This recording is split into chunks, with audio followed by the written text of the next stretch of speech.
사사기 16장 말씀인데요. 드디어 마지막 사사가 이런 비참한 최후를 맞이합니다. 사사를 삼손이라 그렇게 성경은 가르치죠. 오늘 본문 마지막 절에도 그러죠. 삼손이 이스라엘의 사사로 20년 동안 지냈더라 그래요. 삼손을 사사로 명명합니다. 근데 사사가 한 일이 뭔지 정확하게 잘 드러나지 않아요. 그래서 사사로 지냈다 그래, 사사로 다스렸다 하지 않고, 어쨌든 삼손을 성경은 사사로 이렇게 가르쳐 줍니다. 그렇다면 이제 한번 생각을 해봐야 합니다. 오늘 본문을 통해서 사사께서 여인을 사랑해야 할까요? 아니면 하나님을 사랑해야 할까요? 사사께서 하나님을 사랑해야 되죠. 당연한 겁니다. 이 여인은 자기 부인이 아니고 그냥 기생이에요, 기생. 기생을 사랑하느냐, 하나님을 사랑하느냐, 당연히 하나님을 사랑해야 되죠. 이것은 어떻게 물을 가치도 없는 거라 봅니다.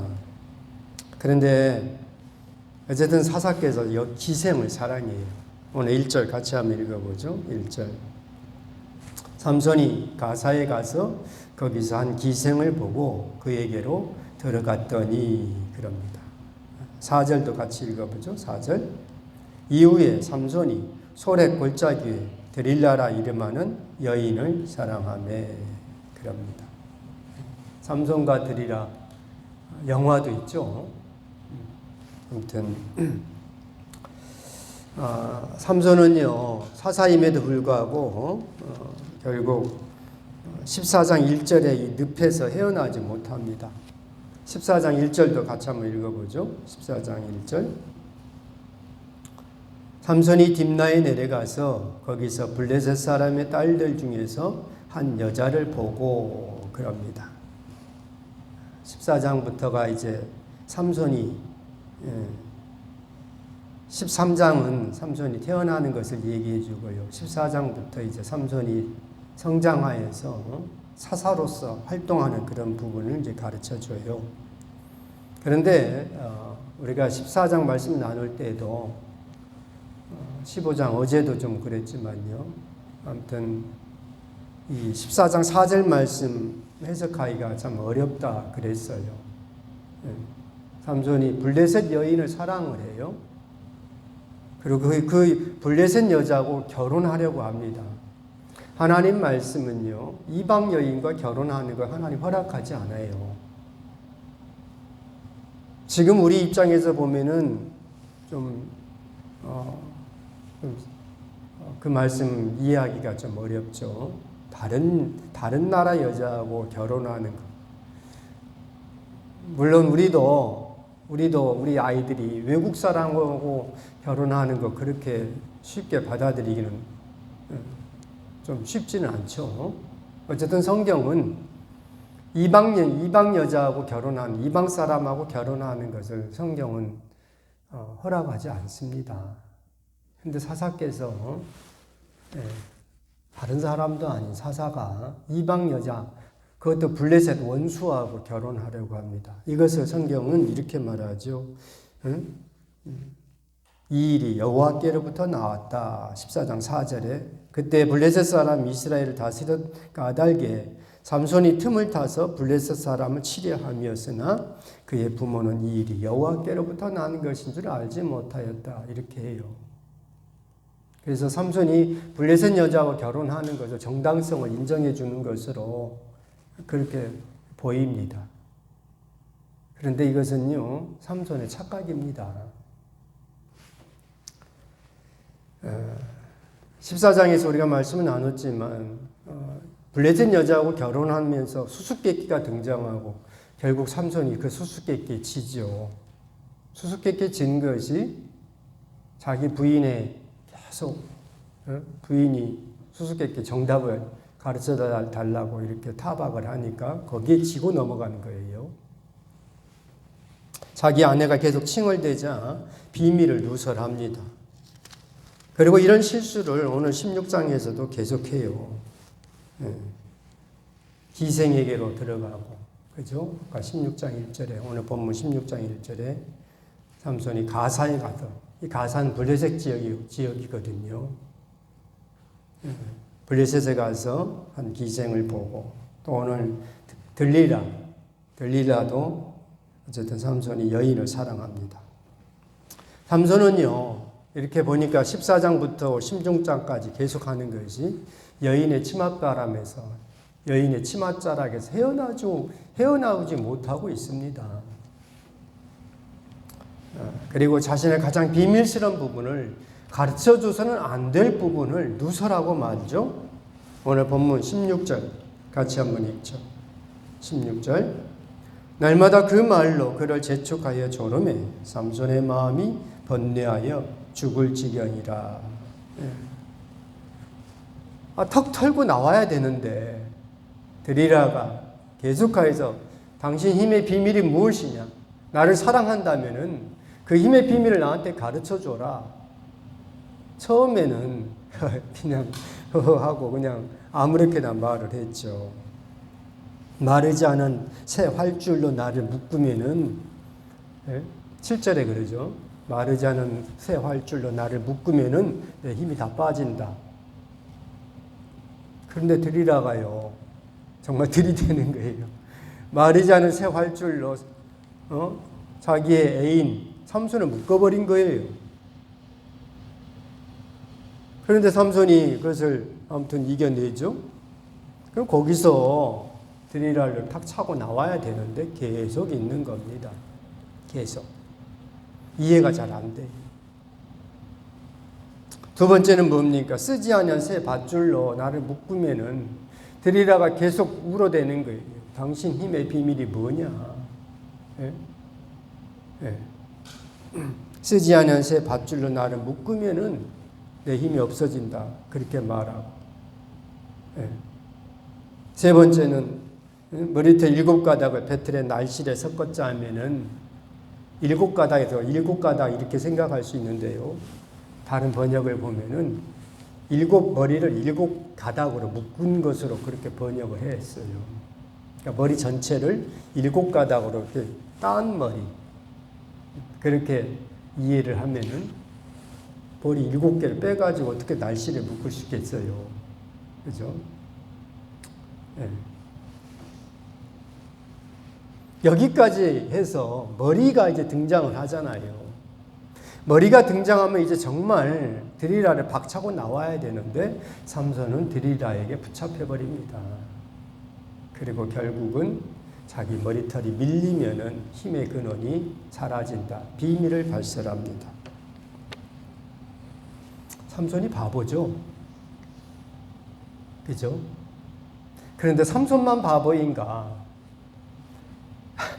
우리도 바보요. 우리도 어떤 부분에 있어서는 잡혀가지고 헤어나오지 못하는 거 많습니다. 삼손은 지금 여인에게 붙잡혀가지고 그래요. 이건 대표적인 거죠. 오늘 우리가 생각할 것이 그거예요. 나는 무엇에 붙잡혀 있는가? 제가 발포기에 와서 누가복음 18장 말씀, 내 원한을 풀어주소서 그 말씀을 몇 번 드렸어요. 그 설교를 4번 정도 했습니다. 세월이 가서 잘 기억이 안 나죠? 내 원한을 풀어주소서 그 설교를 제가 발포기에서 한 4번 정도 해서 다 다르게. 그러나 내용은 같죠. 우리 속에는요, 내가 헤어나오지 못하는 원한이 있어요. 거기에 붙잡히기에. 그 부분만 건드리면 터지는 그런 약한 부분들이 있습니다. 부족한 황 목사에게도 있어요. 그래서 저는 그것을 알고 주님 앞에 이것을 해결해 주옵소서 기도하니까 하나님이 해결해 주시더라고요. 거기서 자유롭게 됐습니다. 예. 오늘 삼손은요, 들이라가 이렇게 들이대는데 계속하여 붙잡혀 있어요. 내 힘의 근원이 무엇이냐? 이것은 삼손 개인의 문제가 아니고 하나님께서 주신 은혜이고 무엇보다도 이스라엘 공동체하고 관계된 겁니다. 그런데 이 힘의 비밀을 누설하여서 결국은 하나님의 은혜가 떠나버리죠. 주님은 은사를 허락하면요, 그 말씀대로 하나님의 은사는 후회하심이 없다 하는 말씀처럼 하나님 은사를 허락하면요, 좀 우리가 부족한 길로 잘못된 범죄한다 할지라도 그 은사가 떠나지 않아요. 중요한 것은 뭐라고 그랬습니까? 하나님께서 주신 은사를 바르게 잘 사용하는 것이 훨씬 중요합니다. 어린아이에게 칼을 주면 안 되죠. 그 칼을 가지고 어린아이가 다치죠. 주변 사람들 해야지 않습니까? 그러니까 우리는요, 은사를 받아야 됩니다. 도구가 없이 어떻게 하나님의 일을 하겠어요? 은사가 있어야 됩니다. 그런데 그보다 먼저 선행해야 할 것이 뭔가? 은사를 어떻게 사용할 것인가 하는 것을, 바르게 사용하는 것을 알아야 합니다. 그래서 하나님 말씀을 들어야 돼요. 오늘 삼손은요, 하나님이 엄청난, 정말 삼손은 고비용 저효율이라 그랬죠. 네. 태어날 때부터, 엄마 뱃속에서부터 죽을 때까지, 죽는 날까지 나시린으로 살아야 되는데, 네. 나시린으로 사는 것이 뭡니까? 구별되어서 하나님께 드려진 삶으로 정말 적어도 머리털 미는 것만큼은 나시린으로서 살아야 되는데, 사사께서 술을 먹고, 술 먹지 말라고 그랬거든요. 네. 그리고 그 여인을 사랑하고, 정말 우리의 참 부끄러운 자화상입니다. 우리 모습이기도 해요. 오늘 우리가 기도할 것이 그거예요. 내가 어둠에 붙잡혀서 어떤 부분에 있어서는 헤어나오지 못하는 부분이 있어요. 삼손만 탓할 것이 아니에요. 우리도 그런 부분이 있어요. 네. 주님 앞에 그런 부분을 놓고 기도하여서 자유함을 얻어야 합니다. 내 원한이 사라지고, 그래서 하나님 주시는 은혜가 100% 온전하게 다 발휘되어야 할 줄 압니다. 여기에 막혀가지고요, 하나님의 은혜가 제대로 발휘가 안 돼요. 이 원한을 풀어내야 합니다. 나를 붙잡고 있는 우리 가정과 우리 교회를 붙잡고 있는 원한이 뭔가, 이것을 하나님 앞에 기도하고 주님이 풀어줄 때까지 우리는 어쨌든 기도하면서 하나님의 은혜가 온전하게 100% 다 발휘될 수 있도록 그렇게 나아가야 되겠습니다. 기도하겠습니다. 거룩하신 하나님 아버지, 은혜를 감사합니다. 이 일이 여호와께로부터 난 것이라 하며 삼손은 이방 여인 블레셋 여인과 결혼하는 것을 당당하게 생각했습니다. 그러나 그것은 자신의 착각이었고, 그 착각에 매여서 끝까지 들리라라고 하는 참으로 헤어나오지 못하는 늪에서 빠져 결국 죽고 말았습니다. 하나님 아버지, 우리가 이 모습을 보면서 나 또한 무엇에 매여 있고 무엇에 어떤 늪에 빠져서 헤매고 방황하고 있는지 보게 하여 주시고, 이 늪으로부터, 이 방황으로부터 이제는 자유할 수 있도록 우리에게 은혜를 베풀어 주시옵소서. 무엇에 묶여있고 매여있는지 볼 수 있게 해주시고, 그것을 하나님 앞에 기도하여서 주님의 은혜 베푸심을, 자유케 하심을 우리 모든 성도들이 다 누리게 하여 주시옵소서. 예수 그리스도 이름으로 기도드립니다. 아멘.